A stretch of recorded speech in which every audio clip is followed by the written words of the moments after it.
Hola a todos, ¿qué tal? Comenzamos con esta resolución de preguntas de obstetricia 1. Es un test un poco largo, así que bueno, hay que tener un poquito de paciencia. En fin, iniciamos ya. Bien, estamos ante una gestante asintomática que presenta una secreción vaginal de consistencia fluida, color blanco, localizada en las zonas declives de la vagina, en el fornix posterior. ¿Cuál es el diagnóstico? Eso es normal porque la consistencia es fluida, color blanquecino. Y bueno, si en las zonas de declive de la vagina es normal, las leucorreas son normales durante el embarazo siempre que no se acompañen de dolor, escozor en la micción, picores o un olor desagradable. ¿Cuál de las siguientes alternativas es función del lactógeno placentario humano? El lactógeno placentario humano tiene la función de promover el paso de la glucosa al feto, también denominado somatotropina coriónica. Este lactógeno placentario es un polipéptido no glicosilado de cadena única, porque eso también preguntan. Está estrechamente relacionado química y biológicamente con la hormona de crecimiento.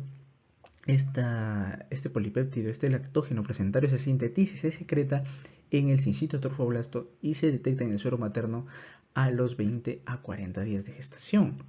La concentración sérica materna va a aumentar rápidamente y alcanza el valor máximo hasta las 34 semanas, ok, pregunta de examen, y después permanece constante. También tiene varias actividades biológicas cuantitativamente similares a la hormona del crecimiento y la prolactina. En diversos sistemas que se han realizado estudios, este agente tuvo efectos somatotropos y lactógenos débiles. Parece ser que es un importante regulador de la producción del factor de crecimiento tipo insulina 1. Y durante el embarazo las concentraciones de este se relacionan con las del factor de crecimiento mencionado. El lactógeno placentario también afecta el metabolismo de los nutrientes maternos, por si acaso. Es un factor diabetógeno durante el embarazo al fomentar resistencia a la insulina. Pregunta de examen. Aumenta la lipólisis, por lo tanto aumenta los ácidos grasos libres, lo que puede ser en parte responsable de la resistencia a la insulina. Las diferentes actividades biológicas de este lactógeno placentario han llevado a la hipótesis de que su función durante el embarazo es proporcionar al feto un aporte constante de glucosa y aminoácidos. Durante el trabajo de parto, la presentación más común es la variedad occipito-ilíaca izquierda anterior, la OIIA. Acuérdense por mnemotecnia, OIIA es la primera. ¿Ok? Otra pregunta. Tenemos una gestante de 12 semanas, por fecha de última regla, usuaria de DIU hace 6 meses. El examen preferencial, o sea, falló el DIU. Se visualiza la guía del DIU por el cervix. ¿Cuál es la conducta a seguir? Hay que retirar el DIU. La primera medida es comprobar si se visualiza el hilo guía. Esto nos dice alguna norma sobre el DIU. De no ser así, se procede a realizar la ecografía para ver la posibilidad de retirar el DIU. Si es factible, se retira. Si su retiro compromete la gestación, es mejor dejarlo, no se retira.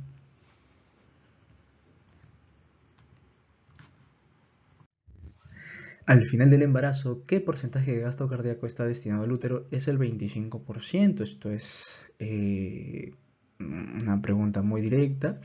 El útero no gestante recibe alrededor del 1% del gasto cardíaco y esto hacia el final del embarazo aumenta hacia un 25% del gasto cardíaco, por si acaso.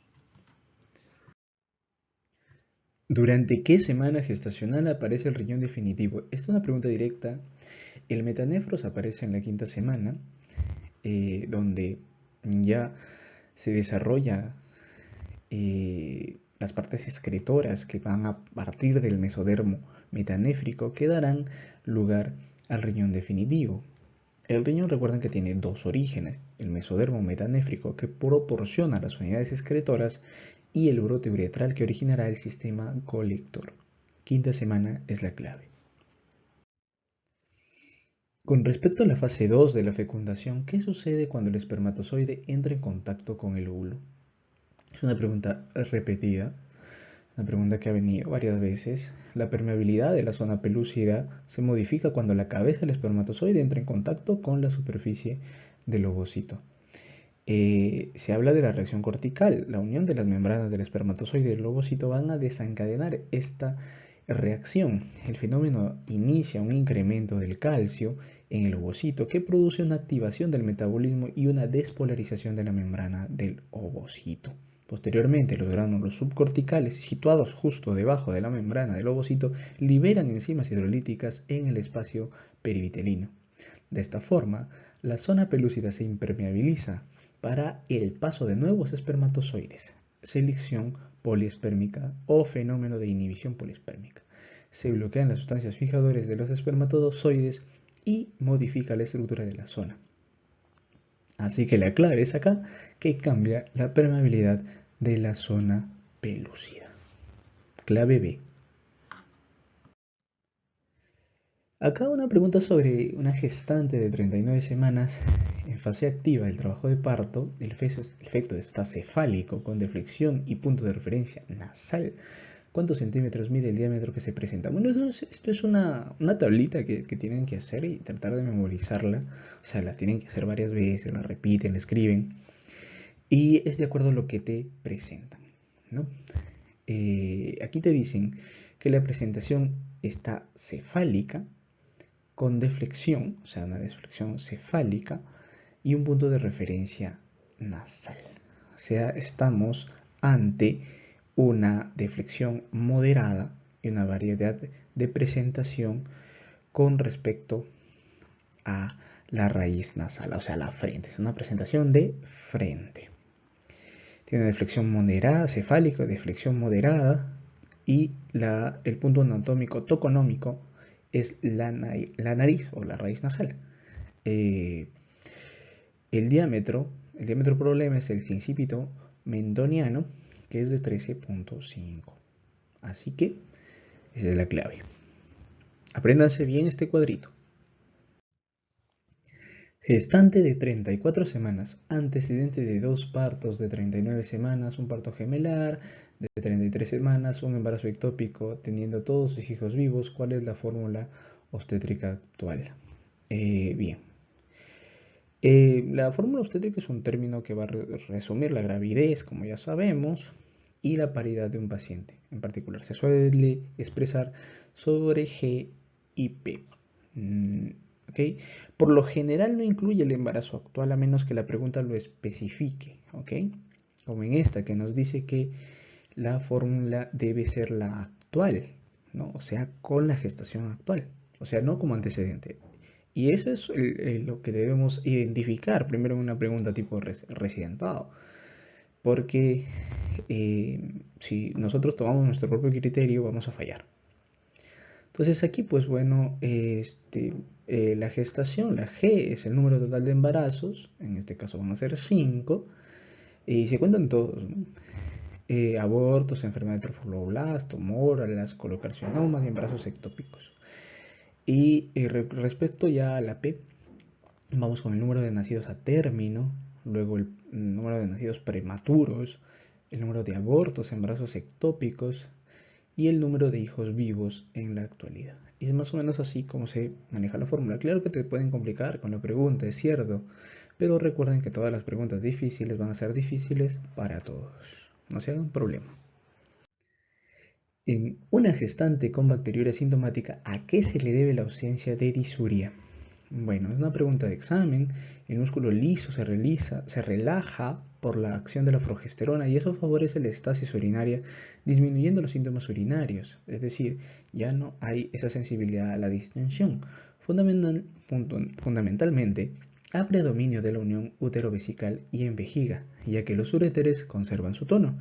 Asimismo, la presión del producto favorece la aparición de incontinencia urinaria por rebosamiento, así como también la presencia de poliaquiuria durante el embarazo. Relajación del músculo liso, clave E. Gestante de 32 años, G3 para 2002, con 30 semanas, asintomática, acude a control prenatal de forma regular. Antecedentes: partos cetotóxicos. Al examen físico, una presión de 120/80, una temperatura de 36,7, una talla de 1,60, un peso basal de 52 y el actual de 60 kilogramos. Ha ganado 8 kilos. La altura uterina es de 30 centímetros. RPR y prueba para hepatitis B negativos, no tiene inmunidad para rubiola, HB11, el grupo sanguíneo O. ¿Cuál es el plan a seguir? Bueno, todo está normal, por si acaso, es una gente normal, asintomática, no refiere a antecedentes patológicos, al examen físico todo bien, acude acorde a la edad gestacional y no tiene alteración en datos analíticos del laboratorio tampoco. Así que la mejor opción es control. Bien, esta es una pregunta que podría parecer mal planteada, pero no lo está. Tenemos que la dosis para prevenir defectos de tubo neural en general en las mujeres se dice que es de 0.4 miligramos, ¿no? Pero en mujeres que ya han tenido este antecedente se debe dar hasta 4 miligramos. Incluso se debe dar antes de que queden embarazadas, no como exactamente como lo dice la pregunta, pero más o menos esa ha sido la intención de lo que hizo la pregunta. Entonces, sí que se puede dar esta dosis, 4 miligramos de ácido fólico. Buena pregunta. Gestante de 35 años, G3 para 0212, edad gestacional 16 semanas por fecha de última regla confiable, acude al puesto de salud para atención prenatal.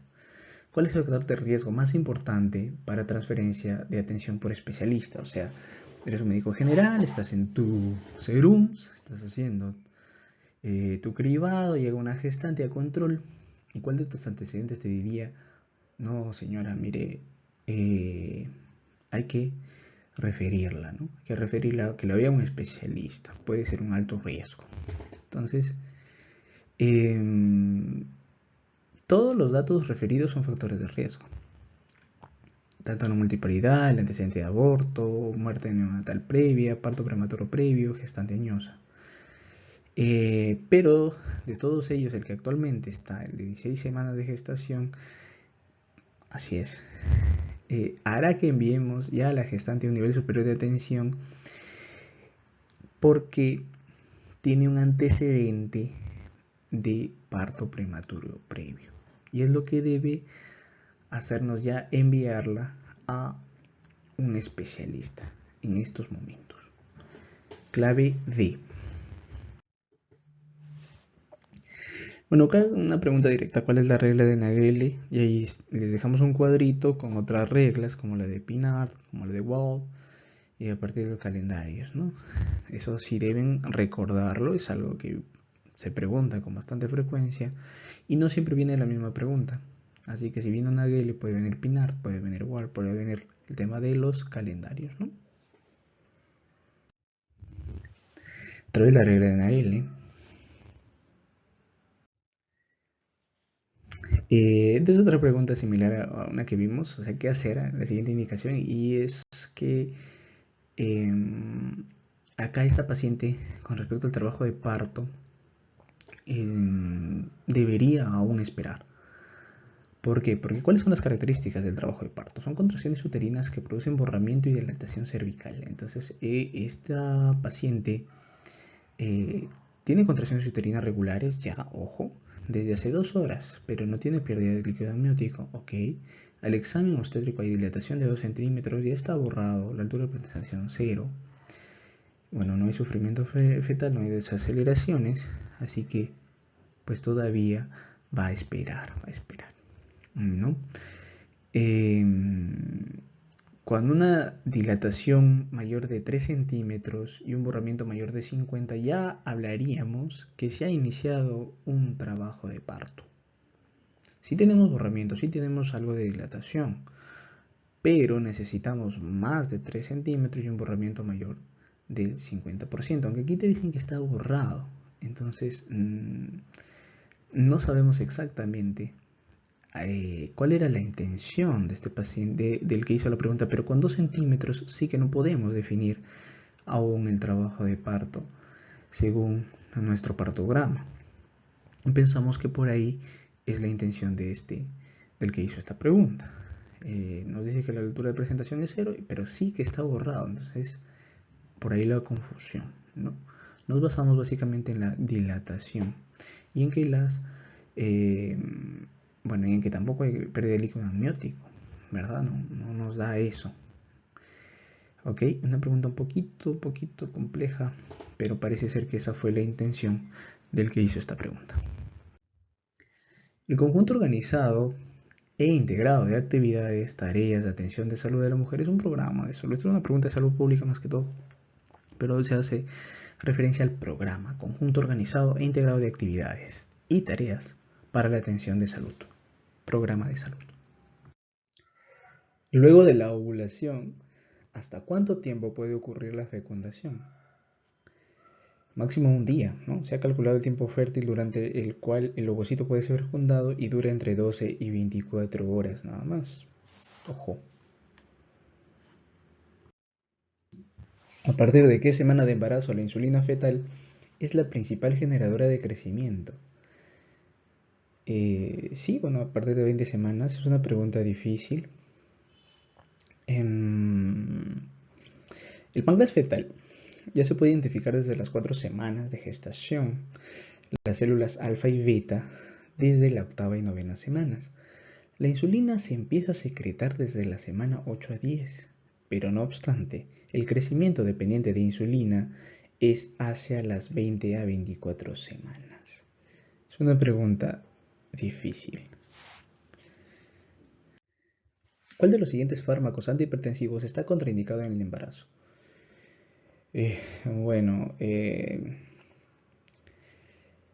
realidad esto se trata de fármacos que se pueden usar y no se pueden usar y de los niveles de fármacos. Es difícil. Cuando viene una de estas preguntas siempre va a haber bastante dificultad para contestarlas. El uso de IECA y ARA2 durante el segundo y tercer trimestre de embarazo está contraindicado debido a que estos medicamentos inducen toxicidad fetal. Hay un descenso de la función renal, oligohidramnios, retraso en la dosificación del cráneo, ese problema, ¿no? Y toxicidad neonatal, insuficiencia renal, hipotensión, hiperpotasemia. Entonces, sobre todo de los que están acá, los más tóxicos son los inhibidores SECA. Alfa-metildopa, labetalol, hidralazina e incluso inhibidores del calcio se utilizan en enfermedad hipertensiva del embarazo, se pueden utilizar, ¿no? No quiere decir que sean inocuos, ¿no? Pero de todos los que están acá, los inhibidores ECA son los más tóxicos. ¿Cuál es la maniobra de Leopold que determina la presentación fetal? La tercera. Siempre recuerden, primera situación, 1S y 2, 3 PP. Entonces, 1S es 1 situación, 2 posición y 3 presentación. La tercera maniobra de Leopold nos determina la presentación. Entre las alteraciones cromosómicas capaces de producir retraso de crecimiento, la que se presenta con menos frecuencia es... esta es una pregunta que no es de recientado, pero es interesante porque entre las alteraciones cromosómicas que pueden producir un retraso en el crecimiento se encuentran las trisomías de los pares 13, 18 y 21 y la monosomía X0. Con menos frecuencia se ha descrito también como causa del retraso de crecimiento el cromosoma en anillo. Así que esa es la clave. Es una pregunta difícil. El retraso del crecimiento puede ser producido por uno de los siguientes virus. ¿Cuál? Bueno, todos, acá todos.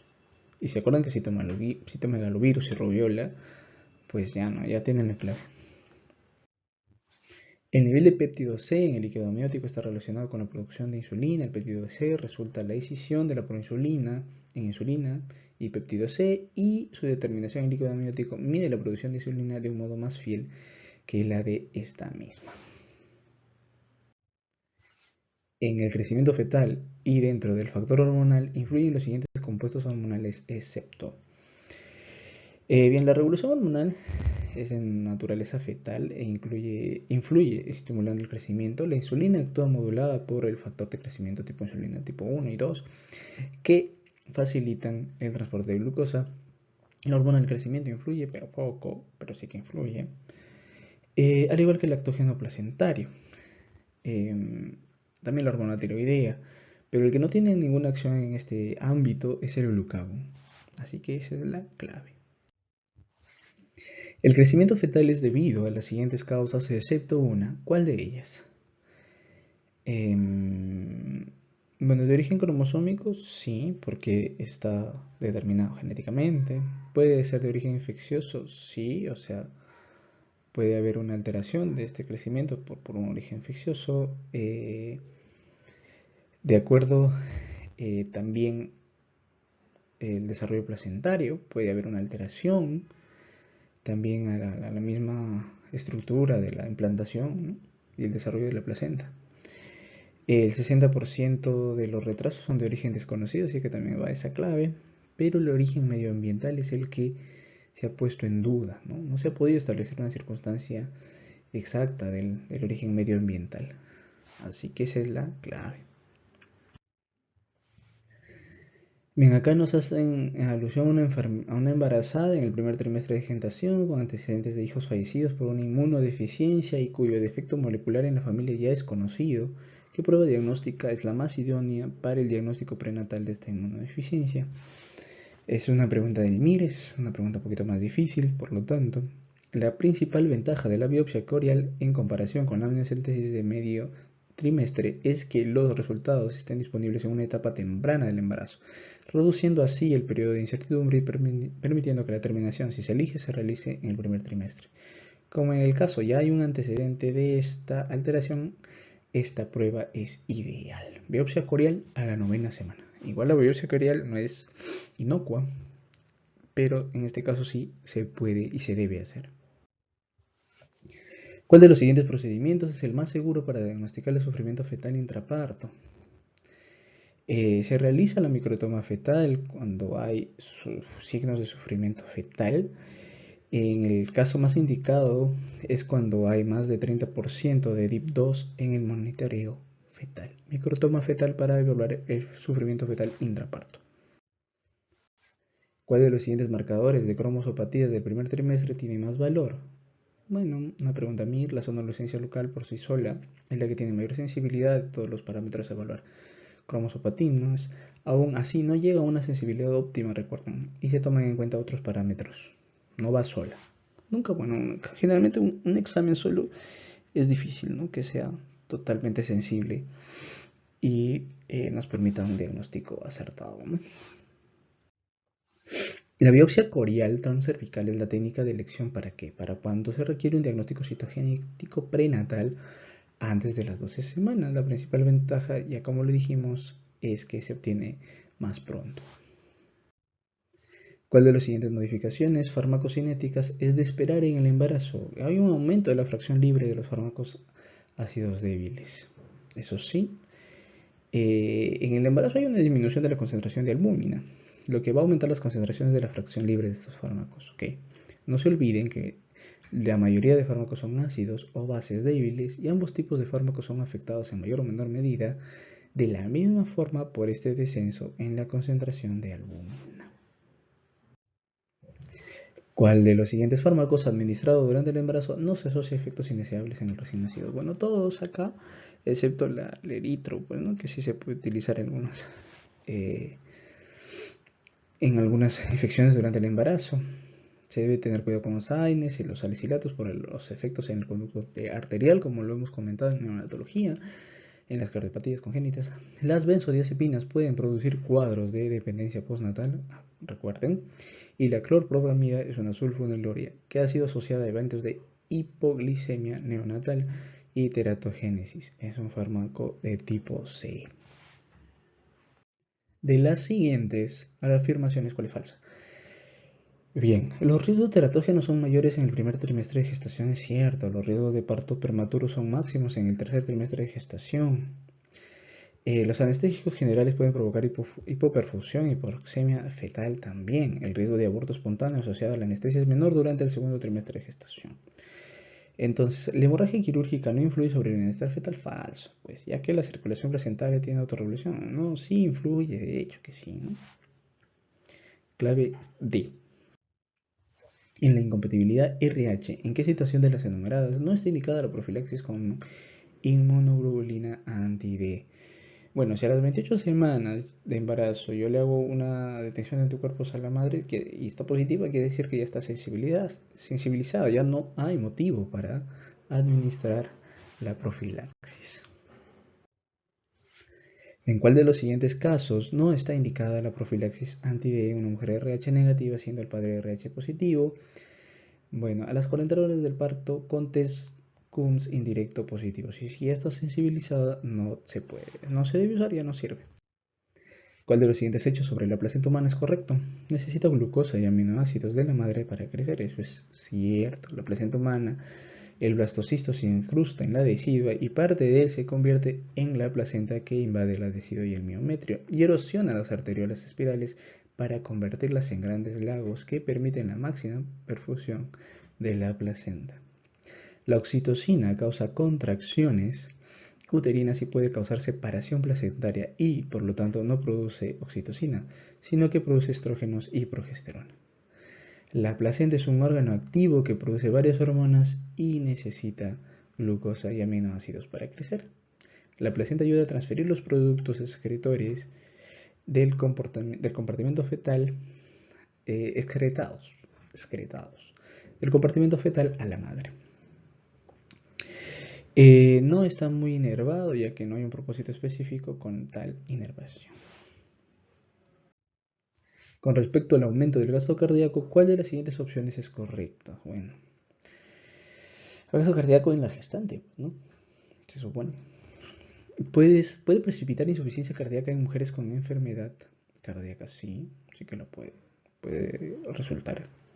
En efecto, en cuanto al aumento del gasto cardíaco, el aumento se observa desde el inicio del embarazo, se produce por el aumento del volumen sistólico y la frecuencia cardíaca, se asocia a una caída de la poscarga, el corazón ya está tenso debido a la necesidad de bombear un 40% extra de volumen de sangre y en aquellas con enfermedad del corazón puede inclinar la balanza y causar insuficiencia cardíaca, especialmente si son anémicos o si contraen una infección. La vasculatura pulmonar en una madre es capaz de acomodar el aumento del flujo sanguíneo sin causar hipertensión pulmonar.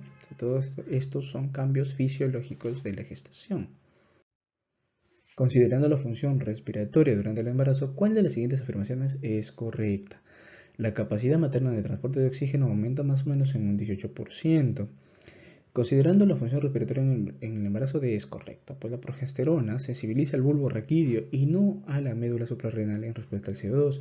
Esto causa un aumento de la frecuencia respiratoria que va a reducir el nivel de CO2, lo que permite al feto descargar su CO2 hacia la sangre materna.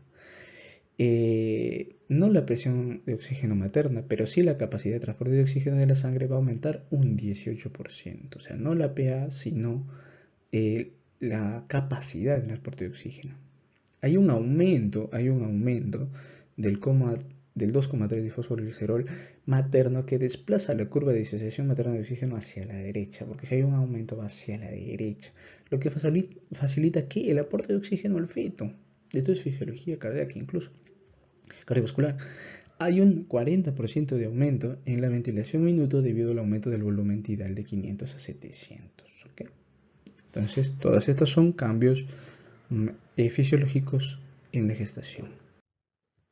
Considerando la función renal en el embarazo, ¿cuál de los siguientes es correcto? El aumento de la tasa de filtración glomerular va a activar el sistema renina-angiotensina, eso sí es cierto. Esto es sobre fisiología, o sea, considerando la función renal en el embarazo hay un aumento en el tamaño renal de hasta un 70%, predominio del parénquima, además de la ampliación del sistema pélvica lisial y uréter. Pero el aumento se observa desde el inicio del embarazo, ¿okay? No al final. Los uréteres aumentan de tamaño debido a la influencia de la progesterona y el aumento de la producción urinaria, pero son flexibles y tienen buen tono. No hay una pérdida del tono ureteral. Acuérdense, el uréter no pierde el tono. Debido a un aumento en el volumen de sangre hay un aumento del 50% en la tasa de filtración glomerular que activa el sistema renina-angiotensina, así que esa clave es cierta. Aproximadamente un 900 y no 1800 milimoles de sodio se conservan durante el embarazo. Debido a la dilatación ureteral y el reflujo de orina, debido a la falta de acción esfintérica en el punto de entrada del uréter a la vejiga y una mayor incidencia de estasis urinaria, hay una mayor incidencia de la infección intrauterina en el embarazo. Es uretral. Ahí más no es uretral, básicamente. No hay una pérdida de tono ureteral tanto así, ¿no? O sea, la clave más correcta que es la C, ¿no? De acuerdo a lo que nos plantea la pregunta. En relación con la función endocrina en el embarazo, ¿cuál de las siguientes afirmaciones es correcta? La resistencia a la insulina aumenta. Bueno, eso sí, ya se dijo, ¿no? Por eso la diabetes gestacional. En el desarrollo temprano de la placenta, ¿cuál de las siguientes opciones es correcta? El corión frondoso forma la placenta. Bueno, es una pregunta bastante directa, ¿eh? Bastante directa. ¿Cuál de las siguientes opciones es correcta con respecto al cordón umbilical? Bueno, tiene una... Cuando hay una vena y una arteria, son compatibles con el crecimiento fetal y un bebé vivo. Sí, sí es cierto. El cordón umbilical tiene dos arterias y una vena, es verdad. Pero sí que puede vivir con una arteria y una vena. Eso sí puede ser. Normalmente el cordón tiene dos arterias y una vena, dos venas y una arteria. Tiene dos arterias y una vena normalmente. La sangre arterial tiene más oxígeno. Eso es falso. La sangre arterial tiene menos oxígeno en comparación con la venosa. Uno de cada 200 bebés tiene una sola arteria y una vena, así que y normal, se pueden desarrollar. La presión arterial del cordón es de 70, la arterial del cordón es de 70 y la presión venosa es de 25. La presión venosa relativa es más alta para mantener una buena circulación venosa, que es vital para llevar el oxígeno y nutrición al feto. Así que la clave es la C. ¿Cuál de los siguientes es correcto con respecto a la transferencia placentaria? Bueno, la difusión de gases es por difusión simple. Incluso, bueno, esta pregunta debería ser fácil porque no solo se da en la placenta ese tipo de difusión, ¿no? De gases. Generalmente la difusión de gases es por difusión simple. La función placentaria incluye todo lo siguiente excepto una barrera eficiente para las infecciones. Bueno. Intercambio gaseoso, sí. Nutrición fetal, también. Eliminación de productos de desecho, también. Y función endocrina, también. Entonces, por descarte, ¿no? Pero es que sí hay una barrera, pero generalmente es débil, no es pobre, ¿no? Por eso se ve afectado por malaria, sífilis, VIH, citomegalovirus, toxoplasmosis. Respecto al líquido amniótico, ¿cuál de las siguientes opciones es correcta? El polihidramnios se asocia con anomalías fetales, sí, bueno, sí. Así que deberían marcar de entrada esa clave. No se dejen distraer por las otras alternativas. Si ven una clave que es totalmente correcta, cierta, no hay duda, marquen. ¿Cuál de los siguientes no está incluido en las habilidades clínicas básicas en obstetricia? Bueno, realizar una exploración de anomalías fetales a las 22 semanas. Bueno, eso como que no está dentro de las habilidades clínicas básicas en obstetricia. La comunicación correcta y compasiva verbal y no verbal sí que es una habilidad. Esto incluye la presentación del proveedor de atención, la identificación adecuada de la mujer, la expresión del propósito del examen. Esto seguido de un buen examen general sistémico y obstétrico. Cualquier desviación de lo normal debe ser notada y discutida con la mujer, incluyendo diagnóstico o diagnóstico diferencial. Realizar una exploración de anomalías fetales es una habilidad avanzada y solo lo practican quienes tienen suficiente entrenamiento. O sea, no está entre las habilidades clínicas básicas. Al obtener una historia obstétrica, ¿cuál de las siguientes opciones es correcta? Bueno, la anticoncepción hormonal puede estar asociada con un retraso en la ovulación en el primer ciclo después de la interrupción. Eso sí es cierto, es verdad. Con respecto a los síntomas del embarazo, ¿cuál de las siguientes afirmaciones es verdadera? Hay una mayor respuesta diurética después de la carga de agua cuando la mujer está sentada en posición vertical. Sí, esto por las alteraciones anatómicas y los cambios que se dan a nivel de el tejido urinario en las gestantes.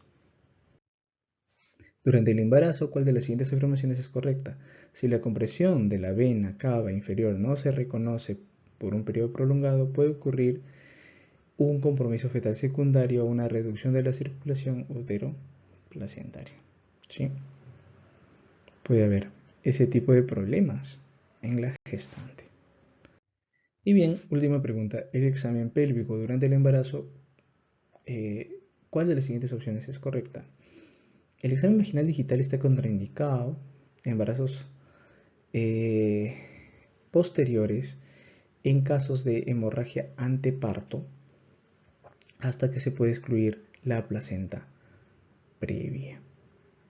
Claro, si tienes placenta previa no debes hacer examen vaginal digital. A eso hace alusión esta pregunta, que es un poquito difícil, diría yo, porque no está tan bien redactada. Pero bueno, así vienen muchas preguntas. Así que hay que acostumbrarse un poquito. Y eso fue todo. Hasta luego.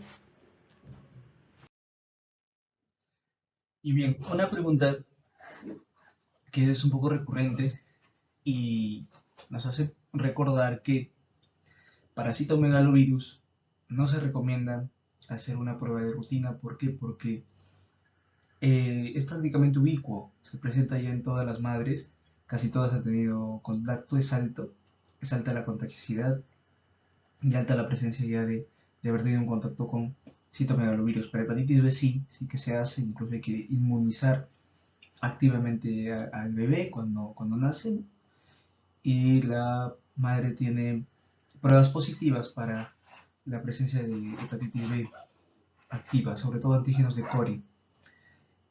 Para sífilis no es tan común, pero sí se estudia y es tratable, ¿no? La infección del feto, sobre todo, por eso se puede hacer. No, no se hace como protocolo, pero se puede hacer. Eh, VIH-Sida también, también se hace un cribado, se puede hacer un cribado, no es universal, pero también se puede hacer.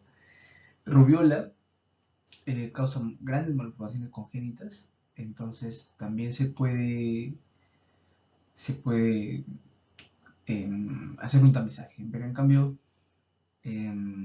para citomegalovirus pues no se debería hacer porque no tiene un beneficio claro, ¿no? Clave B. ¿Cuál de las siguientes afirmaciones es verdadera para el estreptococo del grupo B?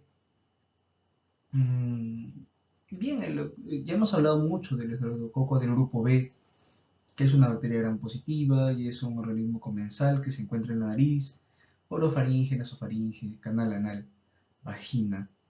La colonización por estreptococo del grupo B del tracto genitourinario se asocia con una mayor incidencia de trabajo de parto prematuro, sí, y ruptura prematura de membranas, también.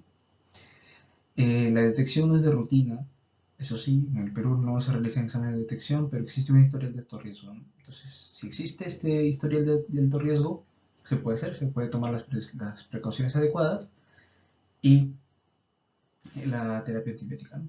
Clave C. Al valorar a una gestante con riesgo de diabetes gestacional, ¿qué debemos tener en cuenta? Excepto los siguientes factores, excepto, bueno, el embarazo adolescente pues no tiene mucho que ver acá para diabetes gestacional. Así que, clave E.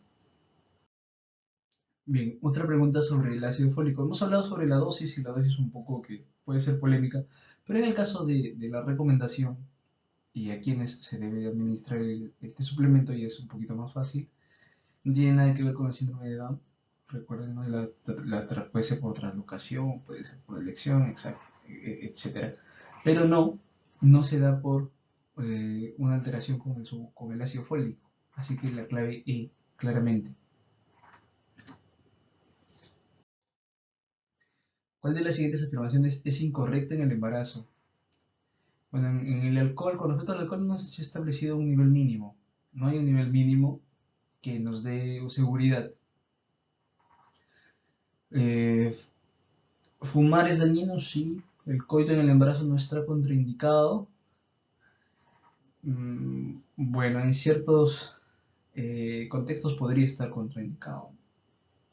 Así que también que sea incorrecta no es tanto así. No es incorrecta. Solo en algunas ocasiones, ¿no? Pero por lo demás no está contraindicado. ¿Se anima a las madres a hacer ejercicio razonable? Sí, se puede hacer, pueden hacer ejercicio. Algunos pueden ser contraindicados el ejercicio intenso, sobre todo ante una amenaza de aborto, pero por lo general no está contraindicado. ¿Paracetamol es una droga segura en el embarazo? Sí, es la más segura. Así que clave C. La anemia en el embarazo es causada con mayor frecuencia, ¿por qué? Por deficiencia de hierro, es que hay un aumento de glóbulos rojos y por lo tanto hay un aumento de requerimiento de hierro y folatos y no siempre se cumple con la dieta. Clave E. ¿Cuál de las siguientes no aumenta el riesgo de diabetes gestacional? La edad menor de 18 años no aumenta el riesgo, lo demás sí. Clave C. Esta pregunta está más sencilla. En la tromboembolia venosa aguda en el embarazo, ¿cuál de las siguientes afirmaciones es cierta? Bien, esta es una pregunta un poquito más difícil. Sí que deben recordar que es una de las principales causas de mortalidad en el mundo desarrollado. Sí, sí, bueno, puede ser que sea cierto. No es tanto nuestro contexto. Nuestro contexto de la preeclampsia, la hemorragia, la infección sigue todavía estando en cabeza. Entonces, eh, es más probable que ocurra en la pierna derecha en comparación con la izquierda. En realidad es al revés.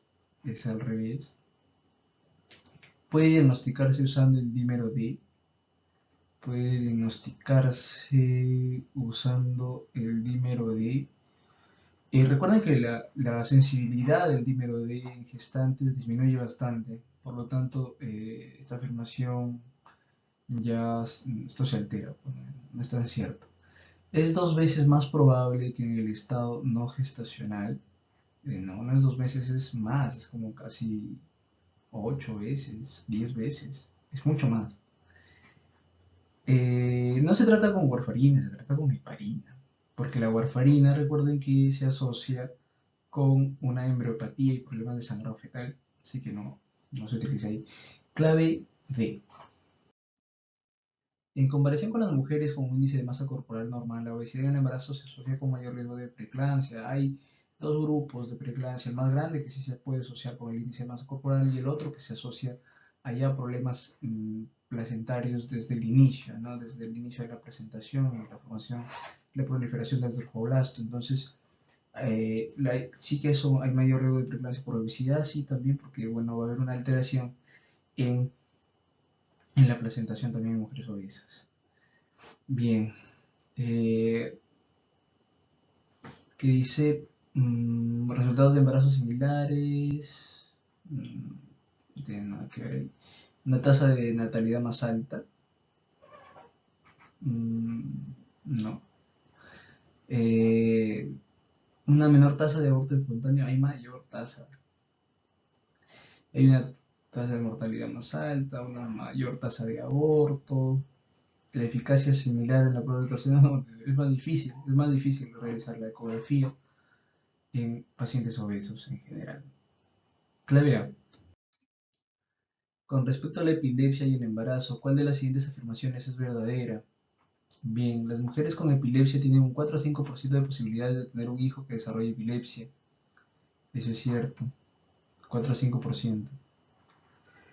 Eh, la mayoría de las mujeres tendrá un aumento de frecuencia de las convulsiones en el embarazo. Esto es variable, unos aumentan, otros disminuyen, no es tanto así. El valproato de sodio es el antiepiléptico de elección. Eh, bueno, recuerden que mm, va a haber una afectación eh, probablemente severa por el uso de valproato en el feto y por lo tanto se debe evitar en mujeres en edad fértil. ¿Qué más? Se debe tomar 400 miligramos de ácido fólico preconcepcionalmente, no conceptualmente, preconcepcionalmente y durante el primer trimestre. Bueno, hay riesgo del defecto del tubo neural y por lo tanto sí se recomienda el ácido fólico, pero una dosis mayor a 4 miligramos. Ya es más alta, mucho más alta. Bien, ¿la lactancia debe evitarse? No, sí se puede seguir con la lactancia. Es segura para casi todos. Clave B. La ecografía de la anatomía fetal a las 20 semanas no detecta la mayoría de las anormalidades ¿En cuál de los siguientes órganos? Bien, la ecografía fetal a las 20 semanas generalmente te detecta pues anomalías en el sistema nervioso, algunas. Las esqueléticas también, em, algunas gastrointestinales específicas, la gran mayoría de alteraciones urogenitales, pero en cambio las alteraciones cardíacas pues no, solamente el 25%, y eso es un problema. Clave A. ¿Cuál de las siguientes afirmaciones sobre la evaluación del crecimiento fetal en el embarazo no es correcta? Las mediciones seriadas de la altura uterina durante el embarazo detectarán más del 80% de los fetos pequeños para la edad. No, no es así. Si fuese así, pues sí, lo utilizaría. Pero no es así.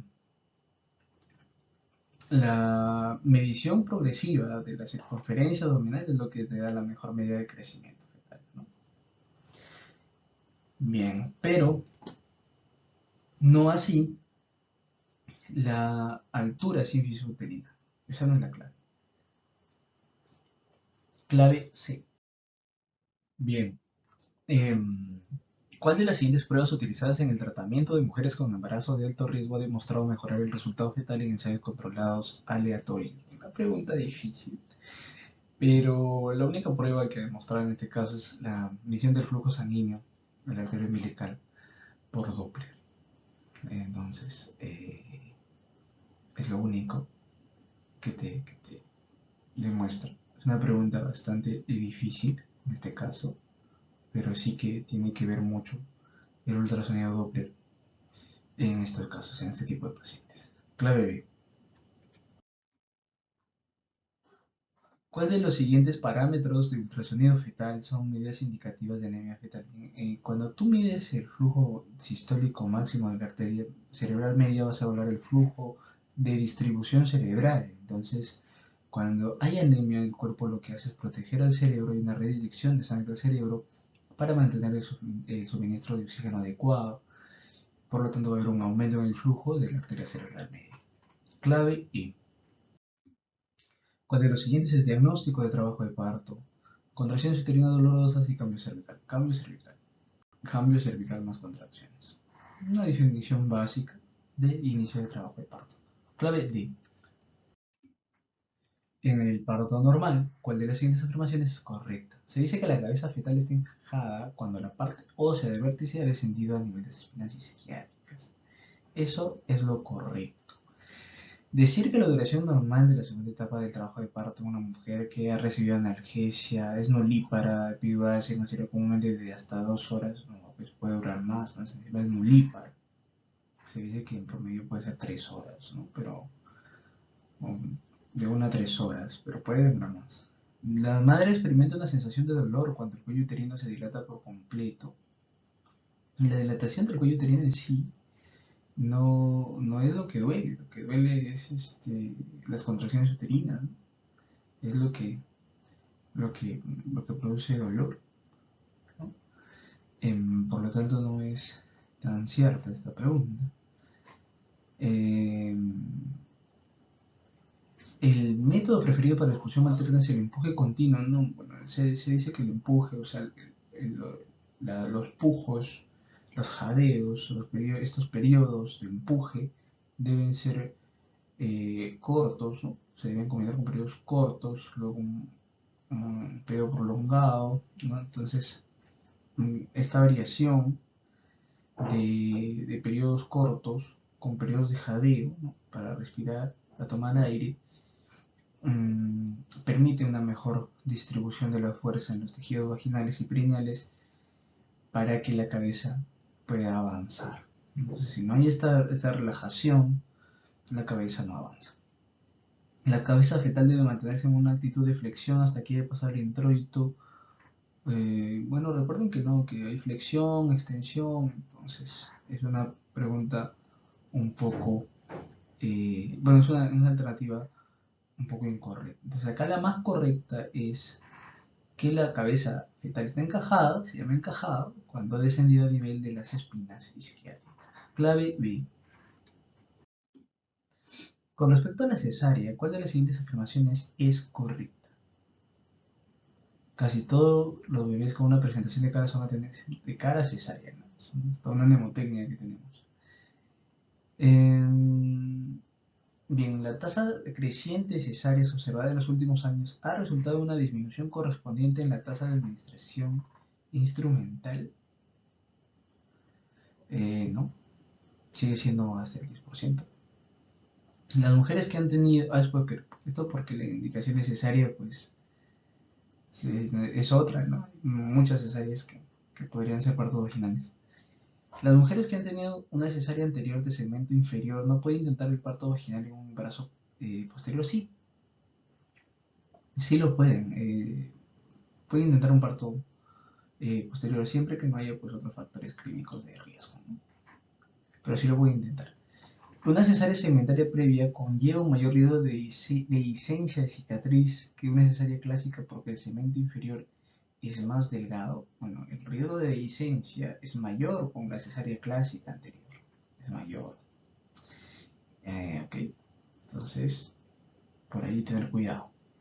Y la posición occipito posterior persistente en la segunda etapa de parto es una contraindicación para forceps o parto asistido por vacío. Bueno, si es que tenemos un personal entrenado, sí se puede manejar el forceps. No es que esté contraindicado, ¿no? El uso de forceps o aplicación de instrumental que utilice el vacío, ¿no?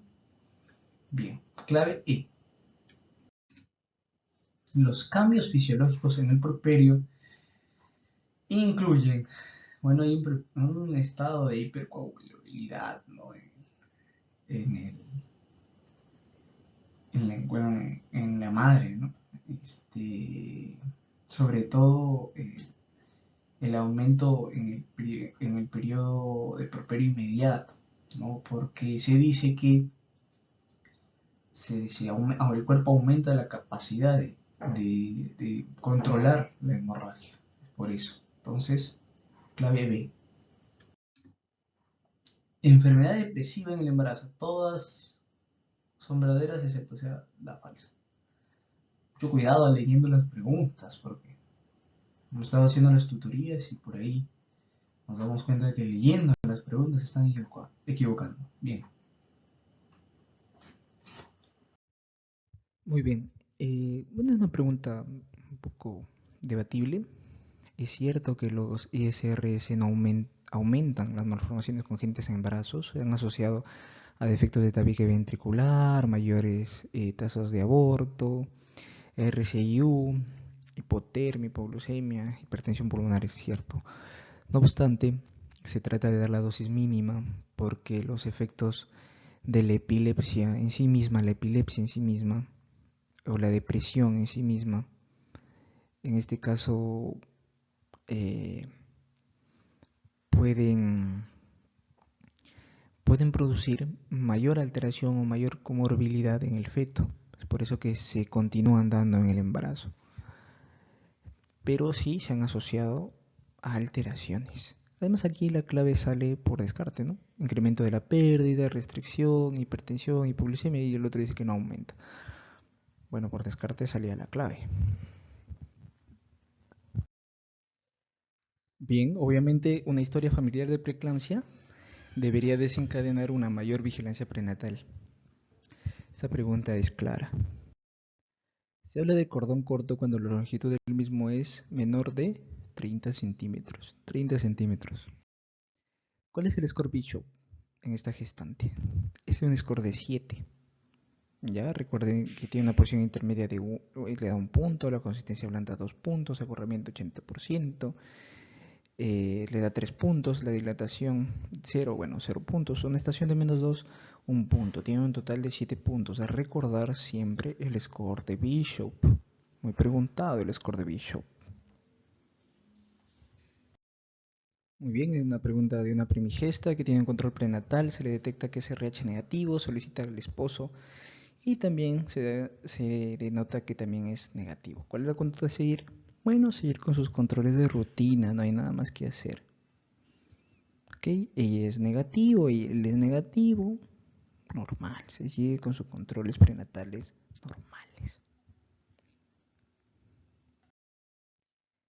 Aquí, bueno, recordar que la OMS indica que hay que administrar 10 unidades de oxitocina y luego traccionar el cordón. Eso es lo que se tiene que hacer como el manejo activo del tercer periodo del parto, o sea, el alumbramiento, que consiste en la expulsión de la placenta. Según digesta de 35 semanas, tiene dolor, contracciones de 3 en 1 hora, una densidad de 10. Ya, bueno, la densidad de 10 aquí es la clave, porque nos dice que tiene 10 miligramos según el registro. Eso es un falso trabajo de parto. No hay una contracción activa asociada a cambios cervicales. Por más de que esté decente, tenga 50% de incorporación, si no tenemos una contracción adecuada, no podemos hablar de trabajo de parto. La episiotomía perineal en pacientes con un cuerpo perineal amplio debería ser mediana, recuérdenlo. Tercigesta de 38 semanas en trabajo de parto con contracciones cada 3 minutos de intensidad de 40 con un cuello de 60%. Hay que ver cuántas son las unidades de Montevideo, hay que calcularla. Se hace de, la intensidad de 3 en 10, 3 por la frecuencia de 3 en 10 por la intensidad, que es 40, nos da 120 unidades de Montevideo.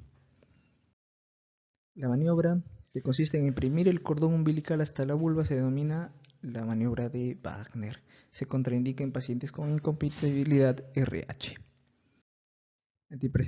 Antihipertensivo más usado en pacientes gestantes con hipertensión arterial crónica, metildopa.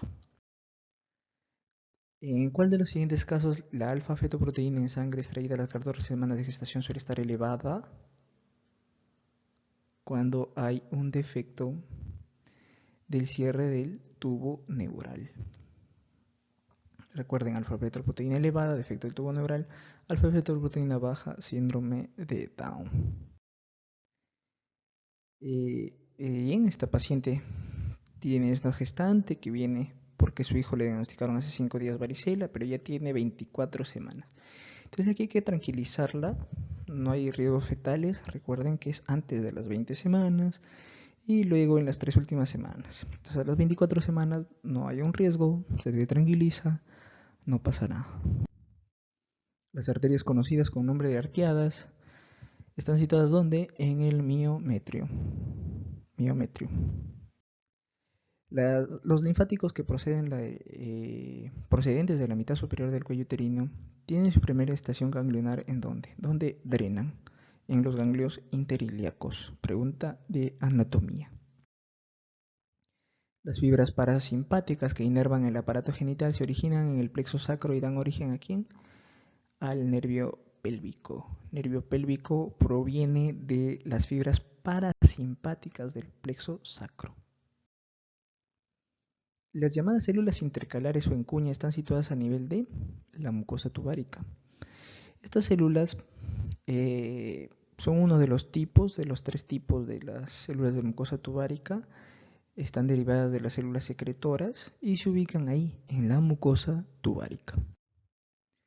La vagina recibe en parte su irrigación de las ramas cérvico-vaginales que procede de ¿dónde? De la arteria uterina. Las ramas cérvico-vaginales son procedentes de la arteria uterina. La zona de transición escamocilíndrica del cuello uterino se encuentra en pleno conducto endocervical ¿durante qué? Durante la menopausia y durante la infancia. Es decir, cuando se está desarrollando y cuando está involucionando. Bien, recuerden que los labios menores tienen abundantes glándulas sebáceas y carecen de folículos pilosos al revés. Todas las otras alternativas son correctas, son puntos clave en cuanto a la anatomía vulvar, así que recuerden eso nada más. Lo que estamos aquí repasando de ciencias básicas, las otras cosas ya no son tan relevantes. Bien, el rete ovari, acuérdense que hay un rete teste, pero también hay un rete ovari. El retio vari procede de la invaginación primitiva del epitelio germinal y se diferencia en restos wolfianos. Bueno, es una diferencia de los... Se diferencia de los restos wolfianos porque carece de una envoltura de fibras musculares lisas. El retio vari entonces procede de la invaginación primitiva del epitelio germinal. El contenido máximo de las fibras musculares en el útero se encuentra en el fondo uterino. Hay estudios bien minuciosos que han demostrado que el fondo uterino tiene una concentración de una concentración mayor de fibras musculares. Es por eso que recordarán que la contracción se lleva a cabo desde el fondo uterino, ¿no? Con el triple gradiente. Esto está asociado a la mayor cantidad de fibras musculares en el fondo uterino. La mucosa que recubre toda la superficie interna de la trompa presenta una serie de pliegues o franjas que son más numerosos a nivel de la porción ampular, en la proximidad del pabellón. El pabellón o infundíbulo es el que tiene más de estas franjas en la trompa. Los músculos del diafragma urogenital, bastante preguntado el diafragma urogenital, que se extiende desde el cuerpo cavernoso hasta ¿dónde? Hasta el rafe medio del perineo. Esos son los bulbocavernosos.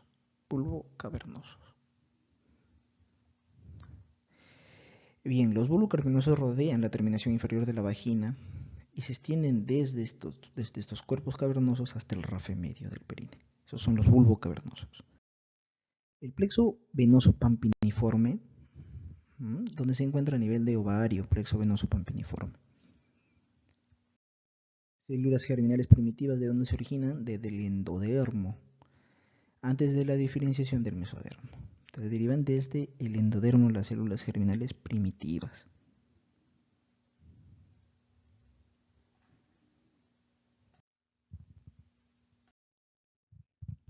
La segunda división meiótica, ¿dónde tiene lugar? En la trompa. Segunda división meiótica, trompa. Punto clave. En la especie humana, el tiempo que transcurre desde que el ovocito sale del folículo hasta que llega a la cavidad uterina oscila desde que sale del folículo hasta que llega a la cavidad uterina más o menos 3 a 4 días. Habitualmente la fecundación tiene lugar ¿en dónde? En la porción ampular de la trompa. Punto clave. ¿Cuántos espermatozoides llegan a la luz de la trompa? Tan solamente 100, ¿eh? 100. Recuerden, más o menos 100. Punto clave también. Importante. La acrosina es una enzima semejante a la tripsina y facilita la penetración a través de la zona pelúcida en la reacción conocida como reacción acrosómica.